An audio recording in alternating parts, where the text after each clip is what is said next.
পরিক্রমায় আসবে, বাবাকে দেখে আমি আবার রওনা দিয়ে দেবো। তো ওই রকমভাবে আমি সারা রাত জেগে রাস্তাতেই ওখানে একটা পেপার নিয়ে থেকে গেছিলাম। ওখান থেকে আমি আবার বাবাকে ভোর 4টায় দর্শন করি আর আমার সোশ্যাল মিডিয়ার মাধ্যমে সকলকে দর্শন করাই। তো ওনাকে দর্শন করার পর আমি যে এখান থেকে বৃন্দাবন গেছি, যে কষ্ট আমার হয়েছিল, মানে ওই কষ্ট আমি ওখানে বাবাকে দেখার পরই ভুলে গেছি। যে মনে হচ্ছে কোথায় একটা চলে এসেছি, বৃন্দাবন কোথায় একটা চলে এসেছি। তো ওইখানে আমি বৃন্দাবন দর্শন করার পর ওই দিন সারা জেগে, তাও আমি রেস্ট না নিয়ে আমি আবার পরের দিন সাইকেল আমার রানিং শুরু করে দিই। তো প্রায় 40 কিলোমিটার চালানোর পর আর পাচ্ছিলাম না। তো আমি একটা মন্দির দেখলাম, ওখানে একটা বাবা আছে, ওখানে যেয়ে আমি একটু রেস্ট নিতে মানে ঘুমিয়ে পড়ি। তো যাই হোক, আমি অচৈতন্যভাবে ঘুমিয়ে পড়েছিলাম, ফোন টোন সব ফেলে রেখে, মানে সেটা আমার একটা খুব খারাপ দিন গেছে। তো মানে একদম অচৈতন্যভাবে ঘুমিয়ে গেছি, জানি না কীভাবে হয়ে গেছে। তো আমার সাইকেল খোলা, আমার ফোন বাইরে, আমার আইপড বাইরে, সব কিছুই বাইরে পড়ে আছে। অনেকটা সময় পরে যখন আমার ঘুম ভাঙলো, কোথায় সব কি দেখি না, বাবা সব গুছিয়ে রেখে দিয়েছে। মানে এইভাবেই হয় বাইরের রাজ্যে বা বাইরে যেখানে সনাতন ধর্মের মানুষজনকে ভালোবাসে, এইভাবেই হয়, কোনো জিনিস খোয়া যায় না। আমাকে অনেকে অনেক প্রশ্ন করেছিল যে বাইরে কোনো সমস্যা হয়েছিল কিনা, তোমার সঙ্গে ছিনতাই হয়েছিল কিনা, তারও একটা উদাহরণ এটা ছিল। তো আমি ওখান থেকে চলে যাই আবার দিল্লির উদ্দেশ্যে। দিল্লিতে আমি লালকেল্লা বা দিল্লি যে শহর, আমি এগুলো ঘুরে দেখি। ঘুরে দেখার পর আমি ওখান থেকে চলে যাই। ওই দিনই আমার খুব একটা চেষ্টা ছিল যে একটা টার্গেট পূরণ করব। মানে 136 কিলোমিটার আমি ছিলাম। দিল্লির আগেই তোমার হরিয়ানা পড়ে যায়, কিছুটা আগে থেকে, প্রায় অনেকটা দূরেই আমি ছিলাম।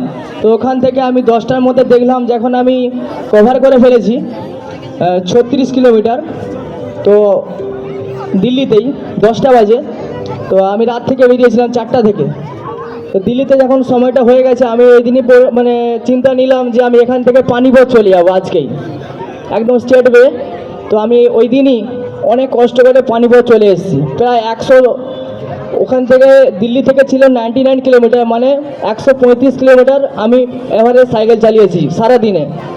তো ওখানে আমি দিল্লিতে হরিয়ানাতে কেন গিয়েছিলাম, এটাও একটা কারণ ছিল আমার। পানিপথে এই কারণেই ছিলাম, পানিপথের যুদ্ধ নিয়ে আমরা অনেকেই জানি, পানিপথের যুদ্ধ আমরা বইয়ে পড়েছি। তো পানিপথের যুদ্ধক্ষেত্র বা যুদ্ধ যেখানে ব্যাটেল গ্রাউন্ড, ওখানে রাজাদের সামনে কীভাবে যুদ্ধ হয়েছিল, এগুলো আমি আগে গিয়েছিলাম ওখানে একবার হরিয়ানাতে, তো আমি দেখে আসছিলাম।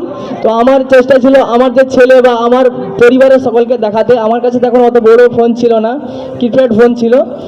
তো আমি সেই রকমভাবে ওই দিন ওখানে একটা ধর্মশালা নিয়ে নিই। ধর্মশালা নিয়ে ওখানে আমি একদিন ওখানে স্টে করে যাই। ওখান থেকে পুরো 2টো জায়গা আমি ঘুরে দেখি, সকলকে ঘুরে দেখাই। আর আমার সাইকেলের সমস্যা হয়ে গেছিলো, বারে বারে পাম্প করে গেছিলো। তো আমি ওখানে সাইকেলটা সারাই, চেন কেটে গিয়েছিলো, চেনটাও সারাই, ওখানে মোটামুটি সব কিছু রেডি করি। আর আমার অনেক ড্রেস ছিল, সেগুলো ধোয়াধুয়ি করি, অনেক জামা প্যান্টও ওখান থেকে কেনাকাটা করি ওখান থেকে। তো ওখান থেকে আমি আবার আমার সামনের দিকে এগিয়ে যাই, কাশ্মীরের দিকে এগিয়ে যাচ্ছি। তো হরিয়ানার পরেই পড়ে যাবে পাঞ্জাবে একটা জলন্ধর বলে একটা জায়গা, ওইখানে একটা মন্দিরে আমি থাকি। ওখানে আমার ওয়েস্ট বেঙ্গলের খুব মানে অনেক বাঙালি ছেলে ওখানে সোনার কাজ করে। তো ওখানে অনেক দাদার সঙ্গে দেখা হয়। তো আমি ওদের সঙ্গে পরিচয় হয়নি, কিন্তু আমি যখন বলি জলন্ধরে আমি আছি, তো জলন্ধরে যে মন্দিরে ছিলাম তার যখন অ্যাড্রেস দিই, তারা ওই ভিডিও দেখে আমার কাছে চলে এসছে। তো মন্দিরে অনেকটা পেছন সাইডে আমি ছিলাম, খুঁজে খুঁজে আমার কাছে গিয়ে বলতে সুরজিৎ। তো খুব ভালো লাগে, বাঙালি ছেলের সঙ্গে দেখা হয়ে গেল অনেকটা দূরে। তো দাদাদের সঙ্গে দেখা হলো, খুব ভালো লাগলো। তার পরের দিনকার আমি আবার বেরিয়ে পড়ি অমৃতসরের জন্য।